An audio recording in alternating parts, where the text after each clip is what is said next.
It is Monday, October 16th, 2023. Welcome to all who stopped by to view this video.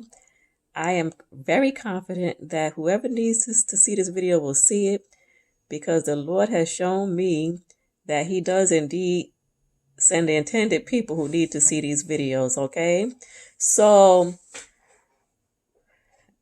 I was up early this morning and did not go back to sleep. I've been up since about maybe 4 or something like that. So bear with me, guys. I've asked Holy Spirit for extra help to make this message cohesive, okay? Um, Many people are acting like this is not a time of judgment, right? The warning has been going out, but some people are unrepentant still. Now, about 2 years ago, God started giving me a message telling people to prepare for what was coming, right? We didn't know exactly what was coming. We had some clues or ideas, and we still don't know the fullness of it. But just last week, He gave me a dream that was similar to a dream that He gave me 2 years ago, in which I was walking down a street. I'm originally from New York, but I don't live there now. But in any case, I was walking down like a New York City street, and Brooklyn to be exact. I'm from Brooklyn, New York. And there was just a lot of different things going on as I was walking, right? So it was a time of desperation. People were out doing things they had no business doing. And He was just kind of showing me the signs of the times, right? Like, what to expect. It's going to be rough, right? Or rougher. So just last night, He also gave me a dream in which I was telling some cousins to prepare, like, have food in your house and water and stuff like that. And I'm sure if you see this video, I'm sure you've heard this message before, and you probably know for yourself, right? That we need to be prepared. So thankfully, in that dream, the people who I told, they were quite aware, and they were like, yes, they were in agreement. Yes, we need to be preparing. And He told me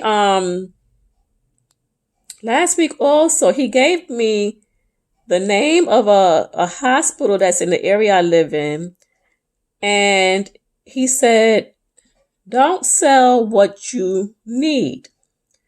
So I don't have an understanding of why He gave me the hospital. He's going to let me know. And if, when He lets me know, if He wants me to share it, I'll share it. But that is confirmation to me that people are going to be in need, and we have to follow his instructions as to if to give, to who to give, so He's giving us instructions now. So that's why it's very essential. Prayerfully for the people who see this, that we should be at His feet. We should be and very close to Him right now, especially so that we can get instructions to know how to navigate in these times. Now, I've been asking Him, okay, well, when does Sheba Inu come into all of this? So I don't know the timeline. I don't know what's going to happen when, but I know for now He's saying be prepared, right? Okay, so like I said, some people don't know that this is a time of judgment.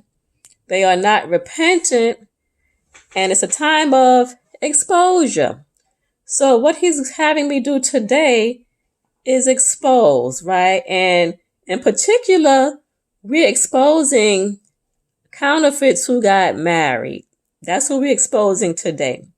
And you'll see why I'm mentioning people that got married, because of the second song that He gave me, which I'll get to later. You'll see this is the group that He is focusing on right now. So where to begin?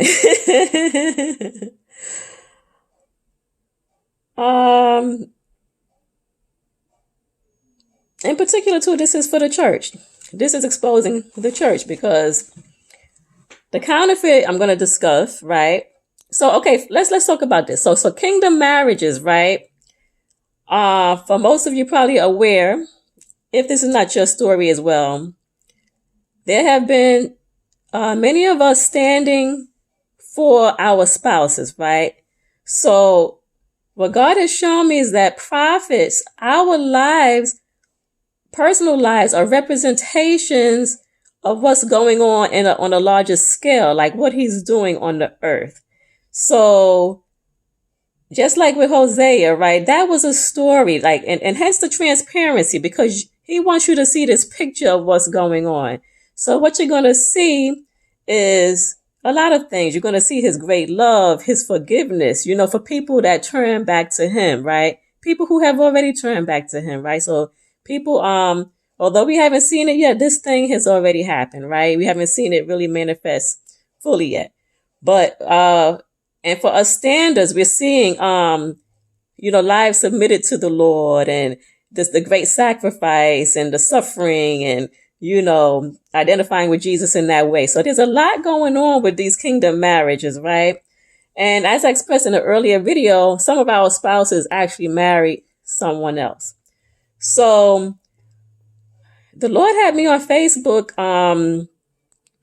last year for over a year. I was ministering, and he had me touch on many topics. And, while I was giving the messages, it was very intense. It was like multiple messages a week.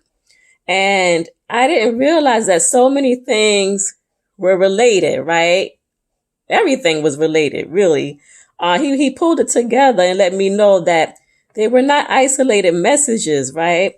So in the same way that I'm talking about kingdom marriages today in this particular group, it's part of a bigger story, right? And part of it has to do with the wealth transfer, because many of us are going to be, being blessed with this great wealth.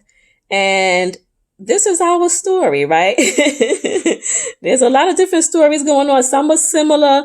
There are some similarities. There's some differences in everybody's particular cases. But we're going to go into detail because from what I am understanding, I'm not sure, the counterfeits are not repentant. So they're going to get exposed today. We're going to talk about some things that the Lord has shown me. He has shown other people. I hear other people talk about similar things of what was going on with these counterfeits, right?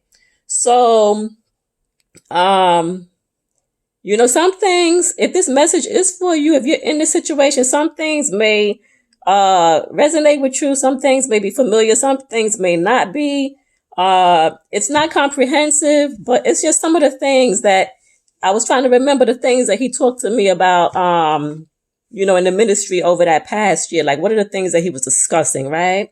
So these are people who practice witchcraft and one way or another, or either they hired somebody, they are sodomites, abusive, either verbally or physically or both, controlling, Jezebel, right? They're like Samson and Delilah, right? So I encourage you to read that story, right? So in my case, because I'm a woman, I'm going to talking about men. From what I hear, maybe there's some men as well standing for wives, but I think the majority of it's probably women standing for men, right? So, the men, as you'll see from the songs that the Lord gave me, one he gave me last night and one he gave me this morning, you'll see that the men, they got played by the devil, right? And the devil used and sent these women to do a lot of damage, right? Apparently. So, for many of us, our gifts increased during this time. God actually had us privy to conversations, just like Elisha. Where is this? In 2 Kings chapter 6. Read that if you're not familiar with it. Where Elisha knew what the king was saying in his bedchamber. So we actually heard like little snippets of conversations. So we heard when, like me personally, I heard when she said, what did she say? I want to say it right now. I don't want to start putting words in people's mouth.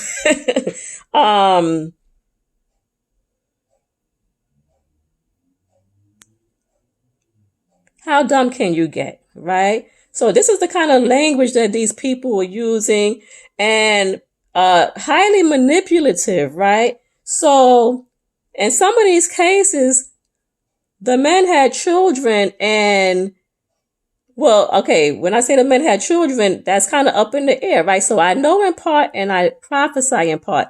The Lord gave me the words illicit conception, right? This was last year sometime. He gave me illicit conception. So I would advise you, if you're in this situation, if you're one of the men, to get a paternity test, because the Lord has told me that, right? So some of these men have had children that may not actually be there. Well, think they have had children with these women and they're not their children, right? So that's how manipulative these people were, using the babies as a tool of manipulation. So God showed me that very, very much, that, just as in with Samson and Delilah, she wanted to know his weakness.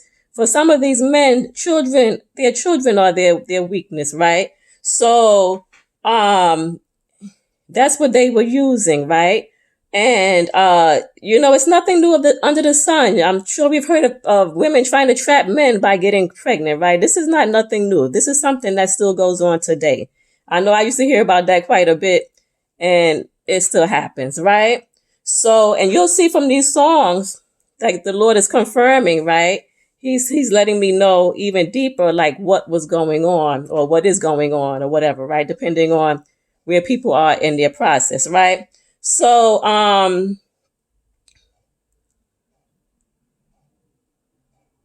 and then the biggest thing I didn't mention, right?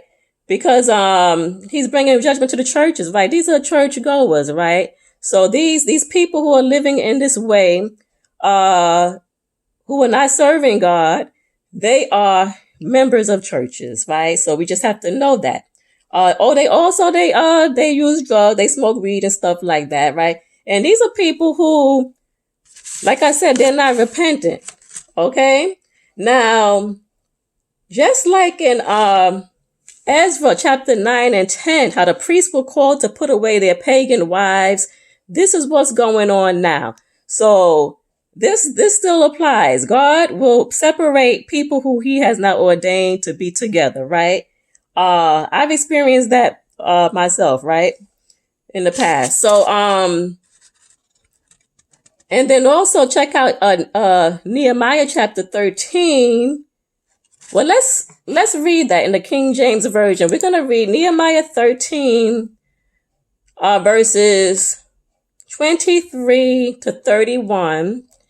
And in the King James Version, this is entitled Mixed Marriages Forbidden. In those days also saw I Jews that had married wives of Ashdod, of Ammon, and of Moab. And their children spake half in the speech of Ashdod, and could not speak in the Jews' language, but according to the language of each people.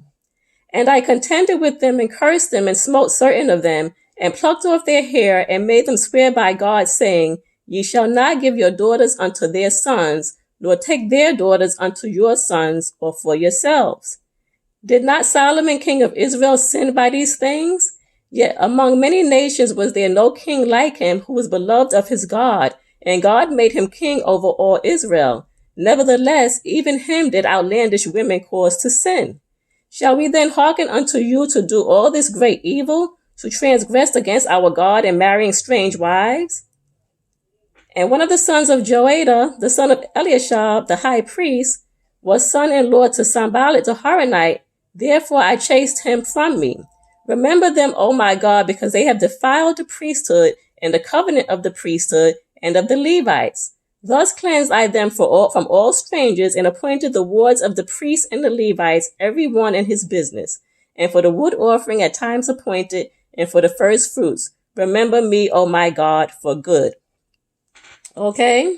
So this is what's going on now. Okay? Now,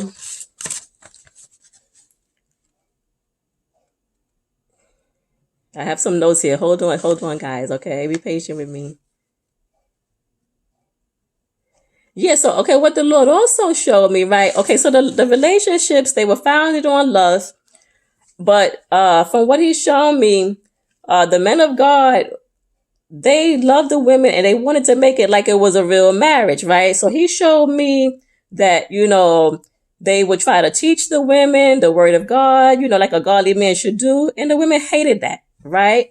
they actually hit below the belt. That's what he showed me, right? So this was very toxic, very abusive. And God doesn't want our lives to mirror the lives of celebrities, right? He doesn't want us living double lives. God is a God of truth, right? So we have to accept the truth and just be made free by that. The truth hurts, right? It's very hurtful, right? And I'm sure for the men in this position, they probably don't want to come out and say what it really is, right?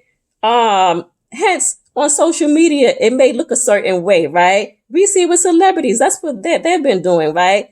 And God is like, I don't think it's an accident that God is kind of exposing these celebrities and all of this stuff is going on now too. So this is not the life that we live as Christians, right? As children of God. This is not what he wants for us, and this is not what it's going to be, right? So he's turning things around, right? He's getting us out of that stuff. So let's see what else, God. I want to make sure I cover all these points before I go into the songs that he gave me, okay?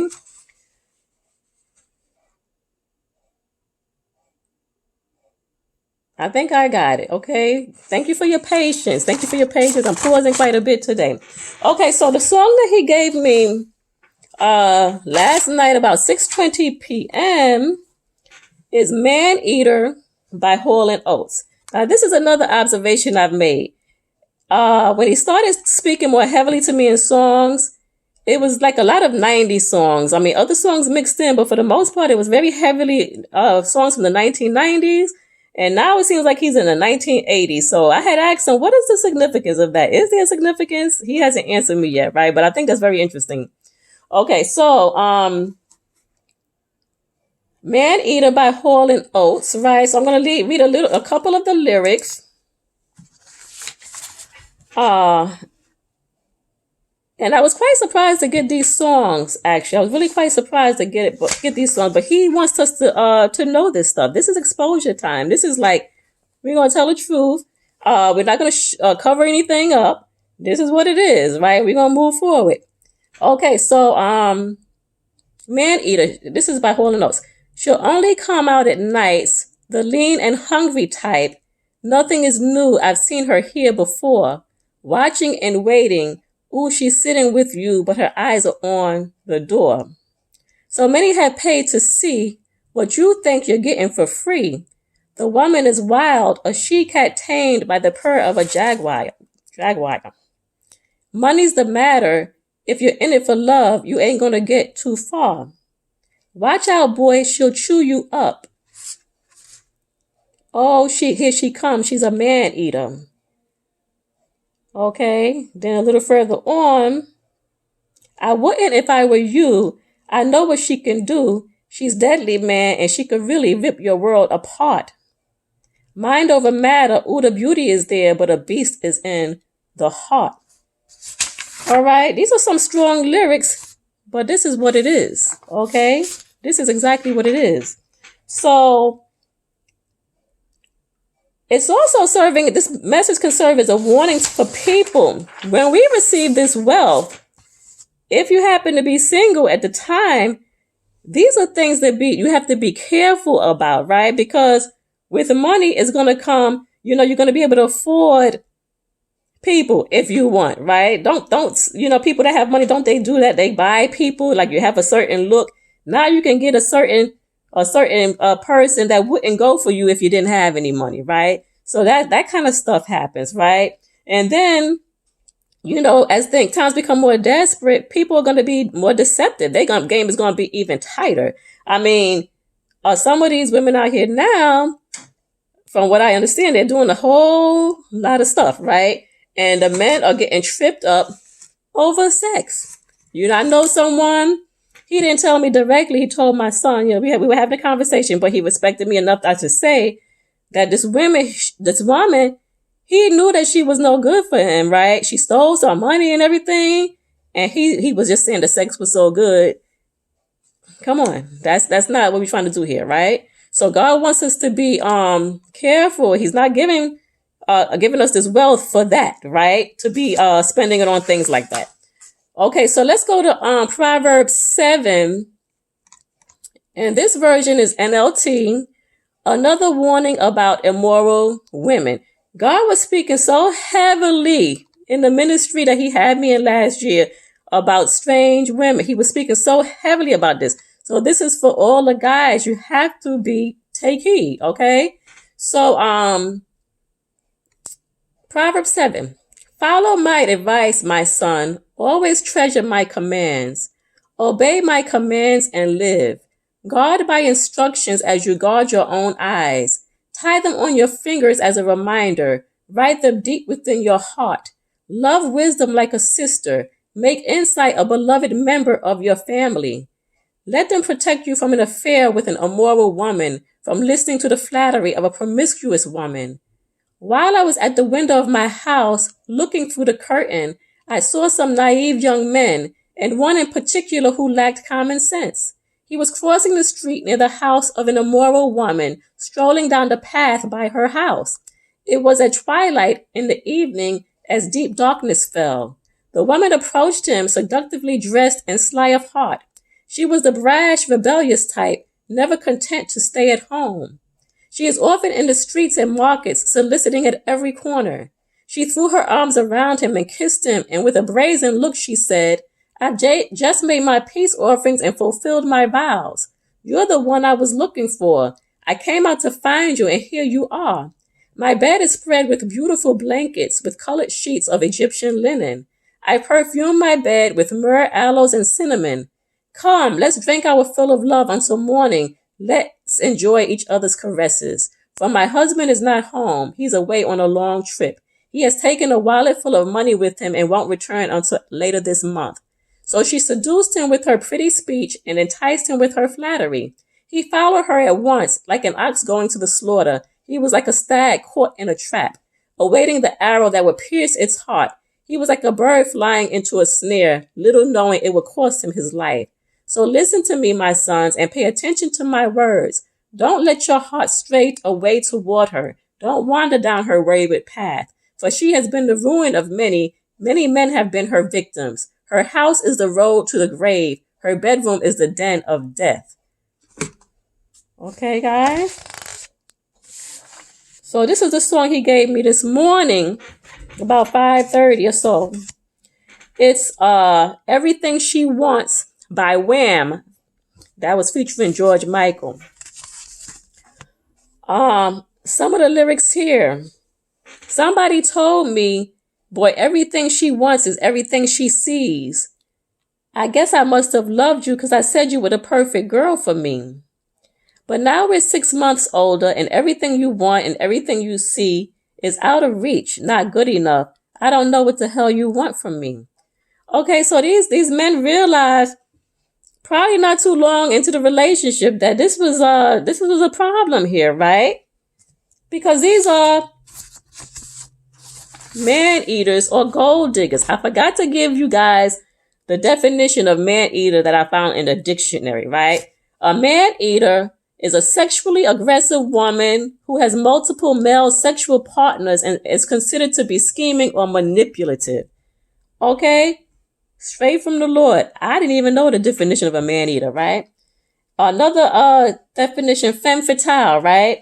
An attractive woman who leads men on but does not care for them, right? So some women will go as far as to marry you because they see your character, right? They see that you're a hard worker. They're going to even tell people he's a hard worker, right? But what you working for? Okay.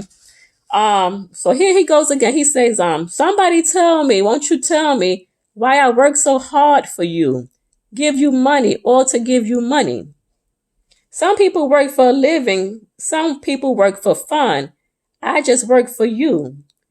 They told me marriage was a give and take. Well, show me you can take. You've got some giving to do. It's very apparent, right, to us with a discerning eye that this was not this was a one-sided relationship, right? It was one person giving and one person taking, right? Here's the kicker. This is how I knew he was talking about the ones that got married. It says, and now you tell me that you're having my baby. I'll tell you that I'm happy if you want me to. But one step further and my back will break. If my best isn't good enough, then how can it be good enough for two? I can't work any harder than I do. Come on now. Come on. And he's still saying, why, somebody tell me, won't you tell me why I work so hard for you to give you money? And then he says, my God, I don't even think that I love you. Okay?